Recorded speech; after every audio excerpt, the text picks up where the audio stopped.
давоми гуфтори Романи Фирдавсӣ. Абу Дулаф. Вай ва Ҳушанг дар мадраса таҳсили илм мекарданд. Шарикдарс буданд. боре Ҳушанг аз шоҳномаи падараш қиссаи набарди Рустам бо Ашкабузро ба мадраса оварда дар ҳалқаи рафиқонаш хонд. онҳо бо шавқу завқ шуниданд. баъзе толибилмон қиссаро рӯбардор карда менавиштанд. яке аз онҳо Абудулаф буд. вай дар байни толибилмон ба зеҳии тез ва ҳофизан қавӣ мумтоз буд. метавонист аз китобҳо варақ варақ матни мазсурро аз ёд кунад. порчаҳои манзум қасидаҳои томро бо 2-3 бор хондан ҳифз мекард. албатта набарди Рустам бо Ашкабузро ба зудӣ аз ёд кард ва ба оҳанги махсуси достонхонӣ моҳирона қироат менамуд. овози дилчасп ва муассире дошт. ҳофиз ва ровии хушхон дар шаҳр овоза шуд. ӯро барои достонхонӣ якзайл ба давраҳо ва маъракаҳо даъват мекарданд. Фирдавсӣ хост бо ровии ҷавони овозадор шинос шавад. писарашро фармуд ки ӯро ба наздаш оварад. ҳушанг як бегоҳ ӯро ба бож оварда дар ҳуҷраи падараш ҳозир сохт. ҷавони миёнқадди хушсурат, мешчашм, хати ришу мӯйлаби маҳин чеҳраи сабзинаашро пӯшонда буд. бо ҳаёву одоб бо шоир вохӯрӣ кард. шунидам шеърро хуб мехонед. достонхонии шуморо таъриф мекунанд. чаро боре назди ман наёмадед? гуфт Фирдавсӣ. Абудулаф шармгинона гуфт. мехостам биёям. ҷуръат накардам устод. ибо кардам. чаро ибо? беҷо. аммо айб ба Ҳушанг ҳам ҳаст ки то имрӯз шуморо ба меҳмонӣ нахондааст. мегӯянд шумо Рустаму Ашкабузро аз ёд кардаед? оре устод.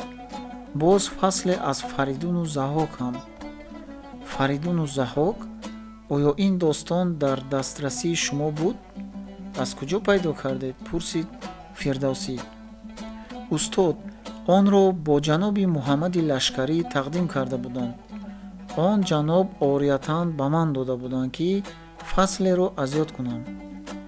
пас он фаслро барои мо мехонед? гуфт шоир ва пурсид. ба чашм устод, қабул кард Абудулаф. Фирдавсӣ аз насаб ва хонаводаи ӯ пурсон шуд. маълум гардид ки ӯ писари Абудилоли Базоз буда, аз 14-солагӣ ба таҳсили улуми мадраса шурӯъ карда, чанд вақт инҷониб ба қиссахонӣ шавқу ҳавас пайдо намуда ва аз пушти ин шуғл дарсхонии мадрасаро тарк кардааст. оиладор буда ва писари яксола доштааст.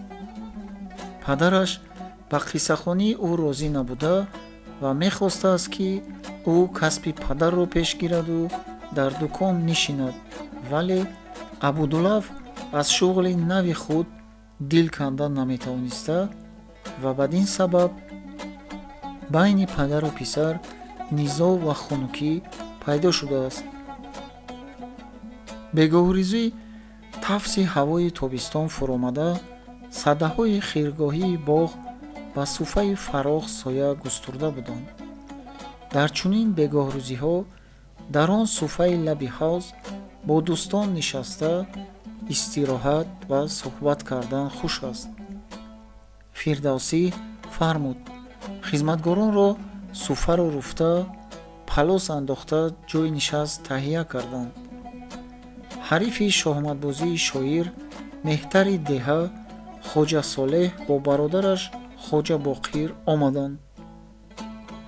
шоир меҳмононро дар суфа нишонид ва Абудулафро ба онҳо муаррифӣ кард. дастархон андохта шуд. 1.5 соат ба гуфтугӯ, хӯриши нону меваю нӯши шарбат гузашт. Пас он мизбон ва меҳмонон аз ровии ҷавон хондани қиссаро хоҳиш карданд. ровӣ, ки одатан дар давраҳо ба пой истода мехонд, аз ҷо бархоста аввал номи қиссаро эълон кард: набарди Заҳок бо Фаридун ва банд кардани Фаридун Заҳокро ба кӯҳи Дамованд. Парвардаи чӯпон Фаридуни Шоҳнажод ва коваи оҳангар дар сари лашкари ҳалқие, ки ин оҳангар гирд оварда буд, бар Заҳоки истилогар зафар ёфта, пойтахти Эронзаминро озод карданд. Заҳоки мағлуб ба тарафи Ҳиндустон гурехт ва дар он тарафҳо лашкар ҷамъ карда аз нав ба ҷанг омад ва ба шаҳр ҳуҷум овард. Абудуллаф хониши сурудмонандаашро сар кард.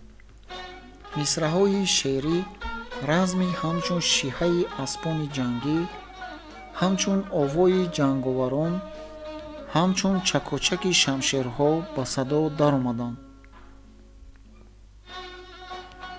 боғи ором якбора гӯё ба шаҳри пуршӯру ошӯбе табдил ёфт, ки дар вай ба болои урдуи истилогарон зи деворҳо хишту аз бом санг, ба кӯй андарон теғу тиру ҳаданг, биборид чун шола з абри сиёҳ, касеро набуд бар замин ҷойгоҳ.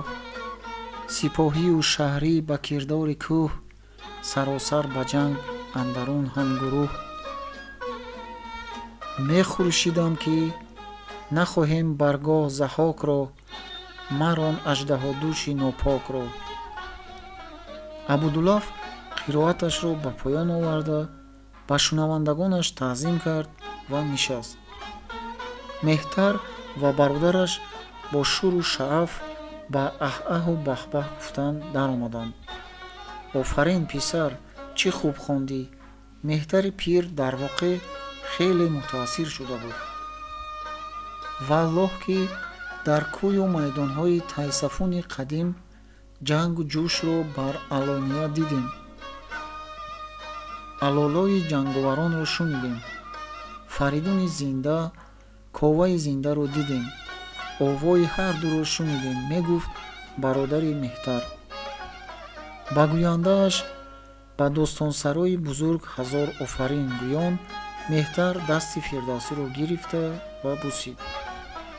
банда ҳиҷолат мекашам бигӯям, ки аслан намедонистам ҷашни меҳрагон аз куҷо омада ва сабабаш чӣ буда, иқрор кард деҳқони бесавод Хоҷа Боқир.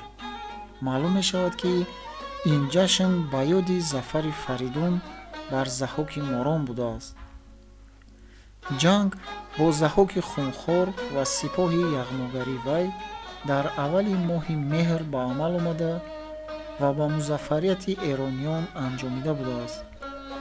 онҳо ба ёди он ғалабаашон бар истилогарон ва ба шарафи рӯзи тоҷгузории Фаридуни Фотеҳ сари моҳи меҳрро ба номи ҷашни меҳрагон ҷашн гирифта, дар он рӯз гулханҳо меафрохтанд ва анбару заъфарон месӯхтанд. вале ба мурури асрҳо мардумони авом боиси маънии ин ҷашнро қариб фаромӯш карда буданд. шунида будам, ки гуфт боз Абу Солеҳи Меҳтар, шоирони бузург ашъори худашонро ба хубӣ ва бо овоз хондан наметавонистанд. бинобар ин ҳар кадомашон ба худ як нафар ровӣ нигоҳ медоштанд, то ки вай ашъорашонро он тавр ки лозим аст, монанди ин ҷавони хушхону хушҳолӣ барои мардумон бихонанд. ҳазрат ба шоҳномаи худ ҳақиқатан ровии шоиста ёфтаед. аз он рӯз беш аз 2 сол гузашт. инак Абудуллаф соли сеюм аст, ки вазифаи ровигии шоҳномаро иҷро мекунад. як бегоҳ вай бо як хабари нав назди Фирдавсӣ омада, онро дар ҳуҷра ба шоир бо обу тоб нақл кард. паре шаб як навкари чӯбдор маро пурсида ба меҳмонхонаамон омад. бароед гуфт, шуморо ҷаноби ҳоким талаб дорам. аввал тарсидам. барои чӣ талабидаам? магар аз ман гуноҳе содир шудааст? навкар гуфт, шумо қиссахон будаед, қиссаҳоятонро бо худатон гирифта баред будааст. ин гапро шунида дилам саҳл қарор гирифт. фаҳмидам ки ҳоким толиби достони рустаму суҳроб шудааст. ҳоким албатта шунида буд ки ман ин қиссаро дар маҳфилҳо мехонам. зуд ҷомаю сала карда достонро дар бағал зада баромадаму ҳамроҳи навкар равон шудам. дар қалъа моро аз даҳлезу долонҳо гузаронида бурданду ба як ҳуҷраи калони ороста ва сақфу деворҳояш мусаввару мунаққаш дароварданд. он ҷо ҳоким танҳо дар пешаш бар рӯи чорпоя се-чор ҷилд китоб ба лулаболиштҳо такя карда нишаста, наздаш дар шамдони тиллоӣ ду шамъи дароз фурӯзон буд.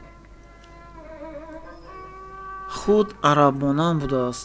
чашмояш калон ва ангиштвор сиёҳ, абрувонаш ғафс, мӯи сараш фатила, бинияш калон. мегӯянд ки падараш араб ва модараш эронӣ будааст, илова кард Фирдавсӣ. ҳамин тавр пас ман саҳв накардаам ки ӯро бо араб монанд кардам.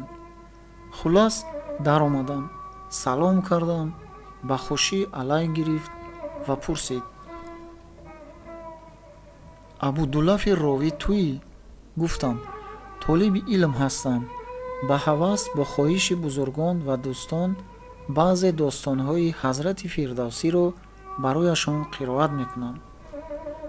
гуфт, хеле хуб, мо ҳам хостем ки Рустам ва Суҳробро барои мо бихонӣ. онро овардаӣ? гуфтам, оре, соҳиб, достон бо ман аст. гуфт, пас биншину бихон, ҳамон тавре ки дар давраҳо мехонӣ. гуфтам, ба чашм, ва шурӯъ кардам ба хондан. гӯш мекарду ҳардам сар ҷунбонида хеле олӣ мегуфт. вақте ки ба набарди Рустам бо Суҳроб расидам, шӯхона хандида гуфт Абдуллаф, хонсолор хӯриш овард.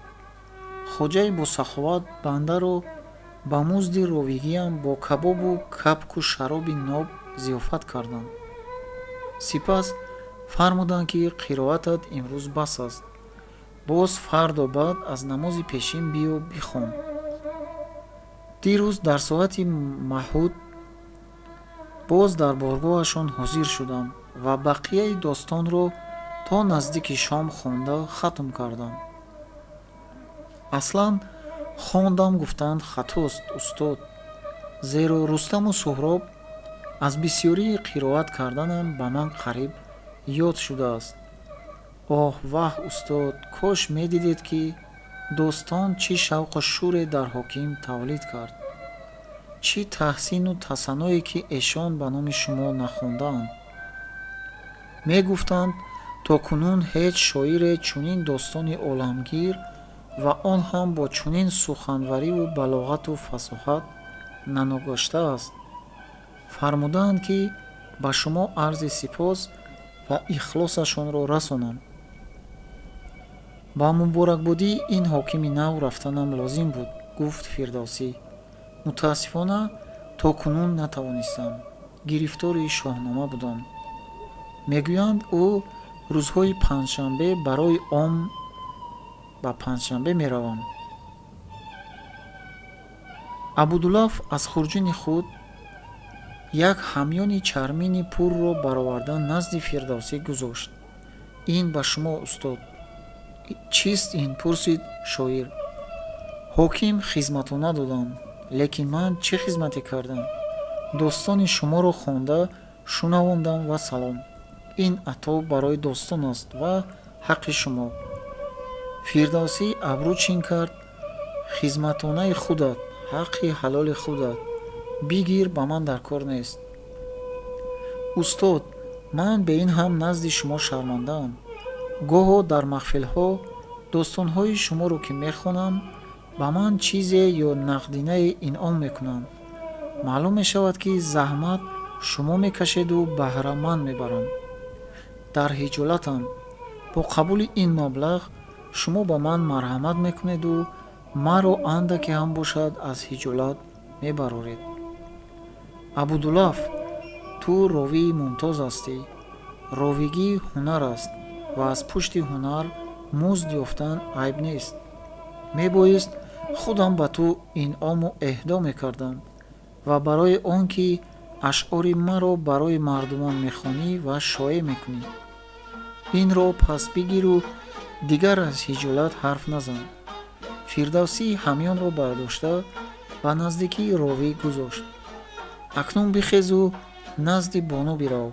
бигзор ӯ ба шодионаи хушхабарат туро як зиёфати хуб бикунад. абудуллаф баромада буд ки шоир аз нав ба дастнависҳои парешони ашъораш сар фурӯ бурд.